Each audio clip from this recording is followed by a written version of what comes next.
नमस्कार, बड़ी खबर देख रहे हैं आप और आपके साथ मैं हूं गौरव के पांडे। आरक्षण की जंग लेगी नया मोड़, आंदोलन फिर बनेगी आफत। कानूनी राहत नहीं तो क्या धरने पर बैठे आंदोलनकारी बन जाएंगे सरकार के लिए मुसीबत। बड़ी खबर में इसी पर आज हम चर्चा करेंगे और आज इसी पर चर्चा में इसके हर पहलू को समझने की कोशिश करेंगे कि आखिर इन पहलुओं से क्या इशारे नजर आ रहे हैं।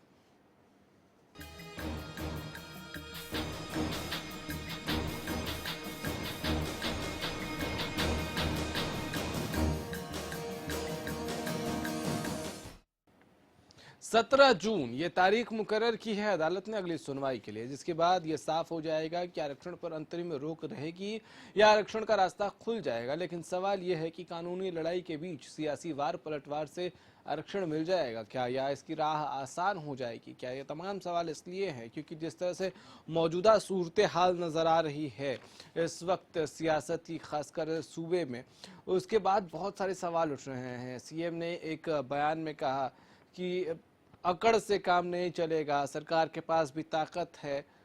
और उसके बाद जिस तरह से अभय चौटाला का पलटवार आया कि सीएम को माफी मांगनी चाहिए, इन सब के बीच क्या मुसीबत बढ़ जाएगी? क्या ये जानबूझकर किया जा रहा है? चलिए ये रिपोर्ट आपको दिखाते हैं, उसके बाद चर्चा हम आगे बढ़ाएंगे।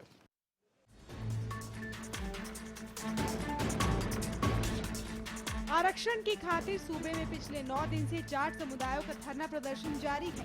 अलग अलग हिस्सों में जाट नेता आरक्षण बिल को कानूनी पेच से निकालने के लिए सरकार पर दबाव बना रहे हैं। कहीं बातचीत बेनतीजा साबित हो रही है तो कहीं आरक्षण पर अड़े जाट बातचीत के न्योते को ठुकरा चुके हैं। कानूनी राहत की उम्मीद लगाए बैठे जाट नेताओं को पंजाब हरियाणा हाई कोर्ट से भी राहत नहीं मिली।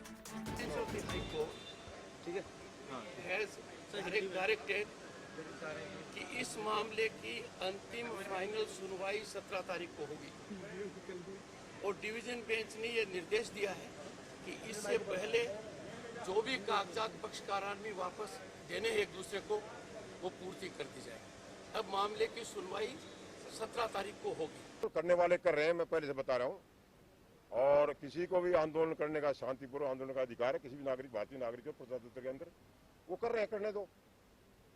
और मुझे लगता है वो किसी प्रकार की जो है तोड़फोड़ नहीं करेंगे। बाकी हम उसमें शामिल नहीं होंगे जब तक कोर्ट में केस है। पहले कोर्ट का फैसला, उसके बाद देखते हैं क्या करना है। जाट आरक्षण पर अंतरिम रोक रहेगी बरकरार। पंजाब हरियाणा हाईकोर्ट में आज हुई सुनवाई। मामले की अगली सुनवाई 17 जून को होगी। 21 जुलाई तक आरक्षण पर अंतरिम स्टे लगाया गया है।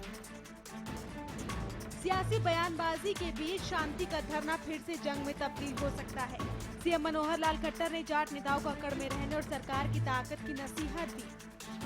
तो आज इनेलो नेता अभय चौटाला ने भी बिना देर किए सीएम को निशाने पर ले लिया और सीएम से माफी की मांग कर डाली। मुख्यमंत्री की नीयत में आज भी खोट है। वो आज भी इस किस्म के बयान दे करके नए सिरे से लोगों को उकसाना चाहते हैं कि लोग मेरी इसकी बात पे कहीं ना कहीं रिएक्ट करें, कहीं ना कहीं कोई रिएक्शन होए। मुख्यमंत्री ने जो ये बात कही है उसके लिए मुख्यमंत्री को माफी मांगनी चाहिए, उसको कंडम करना चाहिए, उसको कहना चाहिए कि भी मैंने ये बात क्यों कही, उसका जवाब देना चाहिए। कोर्ट को मनवाया, 6 तारीख को उसकी सुनवाई करवाई, लेकिन 6 जून को भी उस वकील ने अभी सुनवाई नहीं की। उनका 1 सप्ताह का टाइम और दे दो। हो सकता है उन्होंने कुछ पढ़ना होगा, कुछ अध्ययन करना होगा फैसला देने के लिए। तो 6 दिन का टाइम अब 13 तारीख फिर लगी। बड़े से बड़ा वकील कोई ले आओ, सरकार भी अपना वकील खड़ा करेगी, समाज की ओर से भी जो वकील आएगा उसकी पेमेंट सरकार करेगी। हम हर किसी से सुप्रीम कोर्ट हो, हाई कोर्ट हो लड़ाई लड़ेंगे और जिसको जायज बनता है उसको आरक्षण जरूर दिलवाएं। पिछले पिछले दिनों मुख्यमंत्री मनोहर लाल खट्टर ने खुले मन से कहा था कि अकड़ से काम नहीं चलेगा, प्रदेश सरकार के पास अपनी शक्तियां हैं। इस जुबानी जंग के बीच आरक्षण की लड़ाई फिर से वही मोड़ ले सकती है। नए मोड़ पर आंदोलन। सोनीपत में 2 आंदोलनकारियों की तबीयत बिगड़ गई। भूख हड़ताल पर बैठे दोनों आंदोलनकारियों को अस्पताल में भर्ती कराया गया। पिछले 7 दिन से भूख हड़ताल पर बैठे थे आंदोलनकारी। आंदोलनकारियों का ऐलान आखिरी दम तक लड़ेंगे लड़ाई। रोहतक में जाट आंदोलन को मिला महिलाओं का साथ। रोहतक, सोनीपत, झज्जर, पानीपत और करनाल में जाट आंदोलन पर डटे। प्रशासन ने धरना खत्म करने का आग्रह किया। मांगे पूरी न होने तक धरना जारी रखने का ऐलान। कई जगहों पर जाटों ने आमरण अनशन की चेतावनी दी। जब तक ये नहीं माने शरीर झुकाएंगे हम नहीं हटेंगे, जब मर जाए हम शहीद हो जाएंगे, लेकिन डटे पे नहीं हटेंगे। अपनी मांगों पर अड़े जाट नेता जहां एक तरफ आरक्षण बिल पर मजबूती से पैरवी की मांग कर रही हैं, तो कहीं प्रशासन से बातचीत को नकार चुके आंदोलनकारियों ने मांग की है कि सरकार के लोग खुद जाटों से बात करें। ऐसे में सवाल ये है कि क्या आप दबाव बनाने के लिए जाट आंदोलन को नया मोड़ देंगे? क्या विपक्ष फिर से सरकार को घेरने में जुट गया है? क्यों जाटों से बातचीत का जरिया नहीं निकाल रही सरकार? क्यों बार-बार प्रशासन और जाटों के बीच बातचीत बेनतीजा साबित हो रही है? क्या अदालत में फंसे आरक्षण का हल आंदोलन से निकलेगा? Bureau report, Haryana news. तो एक तरफ आरक्षण आंदोलन के नाम पर पुरानी यादें हैं जो आज भी सुलगती हैं तो जहन में टीस उठती हैं। दूसरी तरफ अदालती कार्रवाई है और वहीं एक तरफ जाट समुदाय का एक हिस्सा धरने पर बैठा हुआ है जो अपनी मांगों के पक्ष में है। साथ ही साथ सियासी तौर पर भी बयानबाजी का दौर जारी है। सीएम ने पहले तो ये कहा कि अकड़ से काम नहीं चलेगी, सरकार के पास भी अपनी ताकत है, और उसके बाद इस बयान को किस तरह से इंटरप्रेट किया जा सकता है, किस किस तरीके से इंटरप्रेट किया जा सकता है, ये एक चर्चा का विषय हो सकता है। और उसमें इंटरप्रिटेशन आया अभय चौटाला का। उन्होंने कहा कि सीएम को माफी मांगनी चाहिए और उनको कहना चाहिए कि उन्होंने गलती से ये बयान दिया। जाट नेता हवा सिंह सांगवान इस वक्त हमारे साथ फोन लाइन पे हैं और प्रोफेसर वीरेंद्र सिंह चौहान बीजेपी से हैं और केवल ढींगरा साहब कांग्रेस से हमारे साथ फोन लाइन पे हैं। सबसे पहले हवा सिंह सांगवान साहब से सवाल पूछूंगा। सांगवान साहब, आवाज मिल रही है आपको? हाँ, बिल्कुल मिल रही है। सांगवान साहब, क्या आपको भी सीएम का वो बयान उसी तरह से आप भी समझ पाते हैं जिस तरह से अभय चौटाला समझ पा रहे हैं, क्योंकि वो कह रहे हैं कि सीएम को माफी मांगनी चाहिए? देखो ऐसा बयान मुख्यमंत्री जी को नहीं देना चाहिए था। आप देखिए, देखो ऐसा ये भड़काने वाले बयान होते हैं। देखो, एक मैं आपको बताऊंगा, कोई बुराई नहीं है, प्रशंसा नहीं कर रहा हूँ मैं। जाट इतिहास बहुत डीपली अध्ययन किया हुआ है मेरा, और मैं इसको 2 सवाल ही बता दूंगा। पहली बात तो काफी जाट भी ऐसे हैं, दूसरे तो हैं ही जो जाट इतिहास के बारे में, इनके बैकग्राउंड के बारे में, इनके चरित्र के बारे में लोग नहीं जानते हैं। पहली बात तो ये है कि देश से ही काम लेके आए जाट क्या चीज है। देश से ही बहुत छोटी किताब है, संस्कृत में है और उसका हिंदी श्लोक है। दूसरी बात, इनसे पूछा जाए कि लाल किले चौर कहाँ से आए थे, आप कहाँ लगे हुए हैं? ठीक, मैं एक और सवाल कर दूं, बहुत सवाल है मेरे पास। और उसके बाद फतेहपुर सीकरी, जहाँ महान अकबर का मकबरा है, उसके अंदर पत्थर जड़े हुए कैसे हैं, सारे आज भी। मैं कहने का ये मेरा मकसद ये है कि जाटों को दबाया नहीं जाए। सांगवान साहब, एक मिनट, कोई भी गलत मैसेज न जाए, इसलिए मैं आपसे पहले ये क्लियर करना चाहता हूँ कि क्या आपने सीएम का वो बयान सुना है खुद पर्सनली? वही बात है, होगी ना जो बोला था आकड़ वाली। हाँ, वो बयान बिल्कुल, देखो सीएम साहब को ऐसे बयान बिल्कुल नहीं देने चाहिए। नहीं देने चाहिए थे आपको? याद होगा पहले उन्होंने बोला था हरियाणा के लोग कंधे के ऊपर कमजोर है, मैंने बयान देना पड़ा। ठीक है, आप हमारे साथ लाइन पर रहिए। मतलब आपको भी आपत्तिजनक लगता है यही बात? मैं पहले केवल ढींगरा साहब आपसे पूछ लूं, आपको भी आपत्तिजनक लगता है ये? आपको लगता है कि ये नहीं बोलना चाहिए था सीएम को? देखिए, मुख्यमंत्री एक बड़ा पद होता है। आप देखिए 2 साल के अंदर जाट आरक्षण के मामले में कितने यू टर्न ले चुके। आप जब जाट आरक्षण के ऊपर धरना देने लगते हैं तो बात कुछ और तरीके की करते हैं। जब वो अपनी बात कहते हैं कि हमारा हक हमें दो, तो कुछ और बात करने लगते हैं। जिस समय आरक्षण की आग लग जाती है हरियाणा में, तो बात कहते हैं कि हम तो देने को तैयार है। जब सारी बात हो जाती है तो फिर यू टर्न ले लेते हैं। तो ये कोई तरीका नहीं है। चीफ मिनिस्टर को जो पद होता है उसकी एक गरिमा होती है, उसको खराब नहीं करना चाहिए मुख्यमंत्री को। ठीक है। बीजेपी से हमारे साथ वीरेंद्र सिंह चौहान फोन लाइन पे है। वीरेंद्र जी, आवाज मिल रही है आपको? चौहान साहब, चलिए लगता है फोन डिस्कनेक्ट हो गया। तो इस पर मैं सवाल जो बीजेपी के हमारे मित्र अभी जुड़ेंगे कोई भी साथी, तो उनसे मैं पूछूंगा, लेकिन अभी हवा सिंह सांगवान साहब आपसे एक और प्रश्न मैं जानना चाहता हूं कि जिस तरह से ये मामला पूरा अदालत में चल रहा है, वहीं दूसरी तरफ जाट समुदाय के कई लोग जो धरने पर बैठे हैं वो कई अलग अलग तरीकों से सरकार को अल्टीमेटम भी देते नजर आए हैं, प्रेशर बनाने की कोशिश करते नजर आए। आप इससे सहमत हैं? देखिए, हमने पहले बोला कि हम जो है कानून की लड़ाई कोर्ट में लड़ेंगे। हाँ, और उसको हम आदमी स्टैंड करते हैं, आगे भी करेंगे। ठीक है। तो ये जो लोग कर रहे हैं ये सब, आएगा उसके बाद हम बैठ करके जो है हाँ सलाह मशवरा करेंगे, समीक्षा करेंगे। हाँ। दीदी हमारी जाता है तो हाँ, और उसके बाद 21 जुलाई तक हमने बोला है कि हम इंतजार भी करेंगे और बीच में 20 दिन आ गए तो हम समीक्षा करेंगे। ठीक है। और हम जो है जो धरना वगैरह दे रहे हैं हम उसके साथ नहीं है और न अभी कोई जल्दबाजी हम करने वाले हैं, हम अपना स्टैंड पर हैं। ठीक है, ठीक है, ठीक है। जरा वीरेंद्र सिंह चौहान साहब हमारे साथ जुड़ गए हैं, इनसे पूछ लेते हैं। चौहान साहब, आपको भी क्या लगता है कि सीएम को वो बयान नहीं देना चाहिए था? हालांकि आपका जवाब क्या होगा वो मुझे पता है, फिर भी आपसे पूछ रहा हूँ। जब आपको मेरा जवाब पता है, हाँ, तो प्रश्न ही गैर वाजिब है। नहीं, दर्शक सुनना चाहते हैं आपसे। मुख्यमंत्री महोदय ने जो बात कही उसका इंटरप्रिटेशन करने के लिए सब अपने अपने अंदाज में स्वतंत्र हैं। ठीक है, परंतु उन्होंने कोई ऐसी बात नहीं कही जो गलत हो। ठीक है। लेकिन ये चौटाला साहब को भी लग रहा है, यही हवा सिंह सांगवान को भी लग रहा है, यही कांग्रेस को भी लग रहा है, तो इतने सारे लोगों का इंटरप्रिटेशन एक साथ गलत है, सिर्फ बीजेपी का इंटरप्रिटेशन सही है, ये कैसे हुआ सर? हम प्रतिपक्ष हमारी बातों को सही इंटरप्रेट करेगा, इसकी उम्मीद आप क्यों करते हैं? लेकिन जाट नेता उनसे तो आपकी कोई दुश्मनी नहीं है। देखिए, जाट नेताओं में भी, हाँ, जाट संगठनों में भी ऐसे लोग हो सकते हैं हाँ, जो पहले स्वयं भी इस तरह के बयान देते रहे हैं, जो शायद न देते तो अच्छा रहता, और उनके बयानों की इंटरप्रिटेशन करने में लग जाएंगे तो मामला उलझता है। मतलब आप ये कह रहे हैं कि जानबूझकर इसको गलत तरीके से इंटरप्रेट किया जा रहा है? संगठन हो, सबके सामने एक बड़ा प्रश्न होना चाहिए, वो साझा प्रश्न है। नहीं, चौहान साहब क्या प्रश्न होना चाहिए वो अलग विषय है। मतलब आप ये कह रहे हैं कि सब लोग मिलकर गलत इंटरप्रेट कर रहे हैं, मिलकर, बजाय राजनीति करने के। चौहान साहब जी, सब लोग गलत इंटरप्रेट कर रहे हैं? मैं फिर कह रहा हूँ, मैं दोहरा रहा हूँ, सबको हाँ, अपनी इंटरप्रिटेशन करने की स्वतंत्रता ठीक है। है। आप इसका इंटरप्रिटेशन अपनी तरफ से बता दीजिए कि अकड़ नहीं होनी चाहिए, सरकार के पास भी अपनी ताकत है, इसका इंटरप्रिटेशन आपके हिसाब से क्या होता है वो बता दीजिए, फिर हम ब्रेक के लिए रुकेंगे जरा।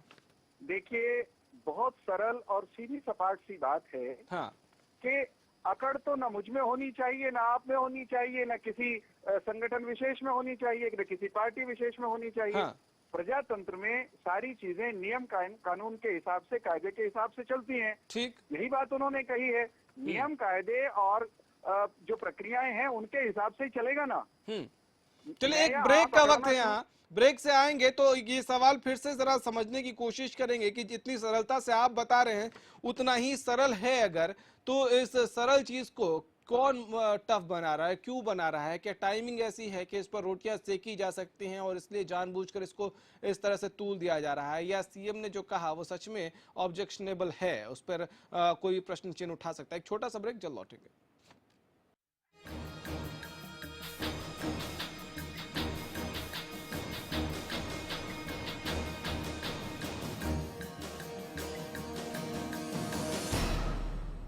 खेतों में खुशहाली लाए, बोपार आए, घर घर पानी पहुँचाए, बोपार आए, सालों साल चलता ही जाए, बोपार आए।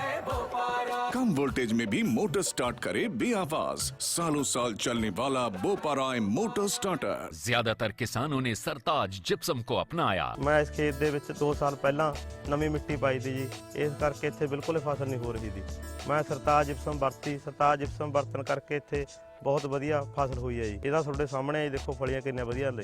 सरताज जिप्सम नेचुरल इंपोर्टेड सल्फर व कैल्शियम से युक्त।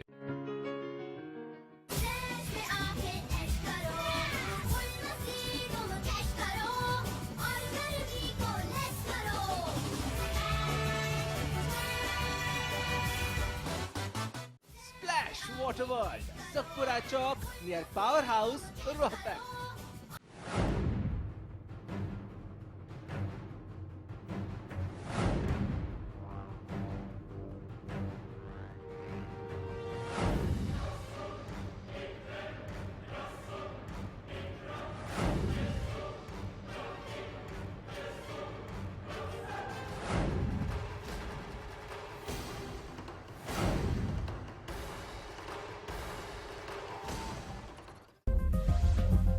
बालों की समस्या से क्यों हो परेशान?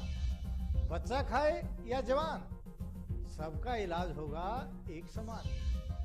सिर दर्द और कब्ज होंगे 3 दिन में छूमंतर। न जादू न टोना, है केवल आयुर्वेदिक तंत्र। नाड़ी वैद्य हूं मैं, आयुर्वेद का कमाल देखना। ला इलाज हो कोई भी बीमारी, जड़ से होगा उसका इलाज देखना। कमजोरों के लिए बना दिया है ऐसा रसायन, खाकर उसको जीवन का आनंद देखना। देखिए कायाकल्प। वो कौन है जो खुशबू लाता है, स्वाद बढ़ाए खाने में और सेहत बनाता है। तो बोलो बोलो पापा। मम्मी।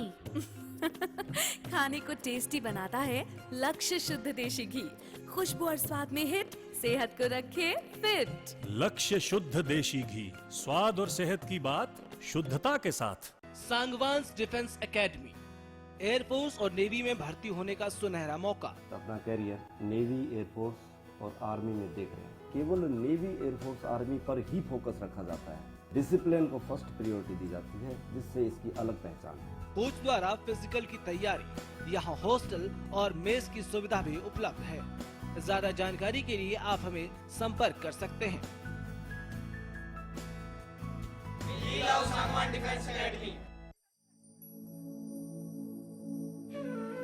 योग प्राचीन भारतीय परंपरा एवं संस्कृति की अद्भुत देन है। योग तन, मन और प्रकृति के बीच सामंजस्य स्थापित करता है। 21 जून को अंतर्राष्ट्रीय योग दिवस के उपलक्ष्य में माननीय मुख्यमंत्री श्री मनोहर लाल जी की प्रेरणा से हरियाणा सरकार सभी जिला एवं उपमंडल स्तर पर योग कार्यक्रमों का आयोजन कर रही है। इसी दिन माननीय प्रधानमंत्री श्री नरेंद्र मोदी जी चंडीगढ़ में आयोजित होने वाले योग महोत्सव में हिस्सा लेंगे। विश्व पटल पर योग भारत है लेकर आया, योग ही देगा मानव को स्वस्थ और सुंदर काया। सूचना जनसंपर्क एवं सांस्कृतिक कार्य विभाग द्वारा जनहित में जारी। It's always you taking me through. I say the same old thing with you by my side. ये क्या हो रहा है? अगर कपड़े मैंने ही गंदे किए तो मैं ही धोऊंगा ना। मेरी वजह से आपके सॉफ्ट हाथ क्यों खराब हो?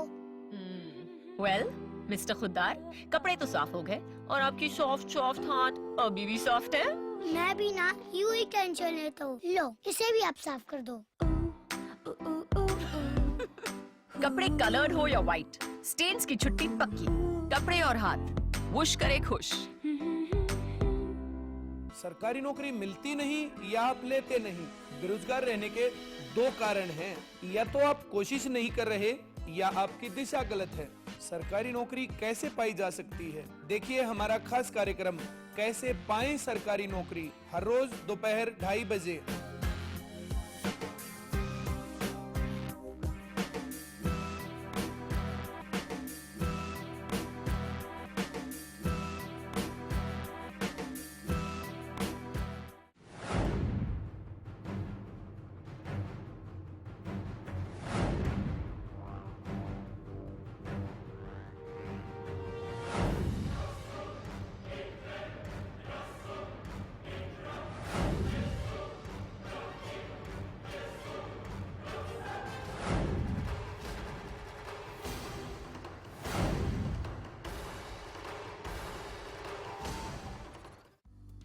सिरसा में अब खत्म हुआ अंतर्राष्ट्रीय स्तर की शिक्षा का इंतजार। MDLR ग्रुप लेकर आए हैं MDK इंटरनेशनल स्कूल। हरियाणा के हरित क्षेत्र सिरसा में विश्व स्तरीय शिक्षा की खास पहचान। MDK international school Cambridge university London से जुड़े सिरसा के इस पहले रेसिडेंशियल कम डे बोर्डिंग स्कूल के डायरेक्टर हैं कैम्ब्रिज एग्जाम्स के आकलनकर्ता मिस्टर लॉरेंस फ्रे। विश्व स्तरीय शिक्षा के साथ MDK स्कूल में है एयर कंडीशन कैंपस और दूसरी आधुनिक जरूरी सुविधाएं, पुस्तकों से परिपूर्ण लाइब्रेरी और एक स्पेशियस कैफेटेरिया जिसमें बच्चों के लिए मिलेगा हेल्दी खाना। MDK इंटरनेशनल स्कूल की विश्व स्तरीय खेल एवं अन्य सुविधाएं आपके बच्चों का स्वास्थ्य एवं चहुमुखी विकास सुनिश्चित करती हैं। तारकेश्वरम धाम के नजदीक रानिया रोड सिरसा में। अधिक जानकारी के लिए संपर्क करें।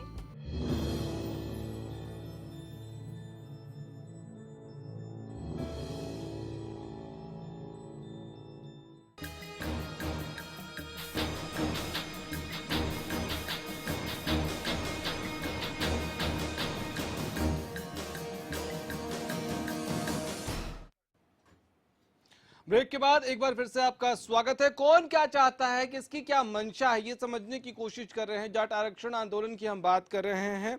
हवा सिंह जी हमारे साथ इस वक्त फोन लाइन पे हैं और निशान सिंह इनेलो से फोन लाइन पे हैं। निशान सिंह जी, मुझे एक बात बताइए कि अभय चौटाला क्या चाहते हैं? उन्होंने जिस तरह से कहा कि सीएम को माफी मांगनी चाहिए, क्या चाहते हैं, उनकी मंशा क्या है? देखिए, माननीय मुख्यमंत्री का जो पद है उसकी बहुत बड़ी मर्यादा है जी। और मुख्यमंत्री जी का जो कथन था कि बहुत ताकत होती है सरकार में, तो मंशा है कि वर्ग विशेष को डराया जा रहा है। इससे पहले भी मुख्यमंत्री जी कह चुके हैं कि हुड्डा जी के बारे में उन्होंने कहा था कि उनको जेल की सलाखें नजर आती हैं। इतनी इमेच्योर बात मुख्यमंत्री के मुंह से शोभा नहीं देती, ना उनको ऐसा कहना चाहिए। उसी बात को लेकर के चौधरी अभय सिंह ने कहा है कि माफी मांगे समाज से। इस तरीके से बोलना कि बहुत ताकत होती है, ताकत तो सबको पता भी सरकार में होती है। इसका मतलब ये तो नहीं है कि आप सौहार्दपूर्ण एक माहौल बना, मतलब आप ये कह रहे हैं कि वो धमकी दे रहे हैं? निशान सिंह जी, इनेलो ये मानती है कि सीएम धमकी दे रहे हैं? इनेलो ही नहीं मानती, हर व्यक्ति मानेगा इस बात को। ठीक है सर। हवा सिंह सांगवान साहब, मुझे एक बात बताइए कि अगर सीएम ने ये कहा और तो उसके बाद इनेलो की तरफ से जिस तरह की प्रतिक्रिया आई, क्या आपको लगता है कि वो मौके का फायदा उठा रहे हैं या वो जेन्युइन बात कह रहे हैं? देखिए जी, ये इसका मतलब साफ अखबारों में जो है देखा है। जब आदमी रैली नहीं गए थे, लेकिन अखबार बिल्कुल साफ बोलता है कि उन्होंने बोला अकड़ नहीं होनी चाहिए, अकड़ नहीं दिखाना है। सरकार बहुत पावरफुल होती है, कौन नहीं जानता सरकार के पास पावर है, कौन नहीं जानता है। तो ये एक मैं बता दूं बड़ा साफ, ये सरकार गलत फिर कर रही है। दोबारा से वो जो लोग आराम से धरने बैठे उनके खिलाफ केस दर्ज हुए हैं और उसके बाद में उनको डराया जा रहा है कि तुमको भर्ती नहीं जाने दिया जाएगा, तुमको ये नहीं करने दिया जाएगा। ये अपना आप पंगा ले रहे जाटू से, मैं आपको बता दिया आज, और ये सामने आ जाएगा। मैं एक सवाल आपसे पूछना चाह रहा हूँ। जिस तरह से अभय चौटाला ने इस पर कहा है कि सीएम को माफी मांगना चाहिए, मैं ये जानना चाहता हूँ कि आप जाट नेता होने के नाते अभय चौटाला के इस प्रतिक्रिया को किस तरह से देखते हैं? कि वो फायदा उठाने की कोशिश कर रहे हैं पॉलिटिकली, या वो जेन्युइन बात कह रहे हैं? आप कैसे देखते हैं इसको? फायदा और आदमी तो अलग बात है, लेकिन जो बात कही उन्होंने सही कही है। सही कही। चलिए, बहुत शुक्रिया आपका। और निशान सिंह जी, आपका भी बहुत शुक्रिया अपनी बात हमारे साथ साझा करने के लिए। तो बात वही है कि हवा सिंह सांगवान साहब भी कह रहे हैं कि अगर इस तरह के बयान आते हैं तो इस तरह के बयान जो हैं वो भड़काऊ हैं, और जो लोग शांतिपूर्ण तरीके से बैठे हैं उनको उकसाने के लिए हैं। उकसाने के आरोप बीजेपी पर पहले भी लगे हैं, अब सांसद से लेकर मंत्री सबके ऊपर ये आरोप विपक्ष भी लगाता रहा है। फिलहाल इतना ही, इजाजत दीजिए, नमस्कार।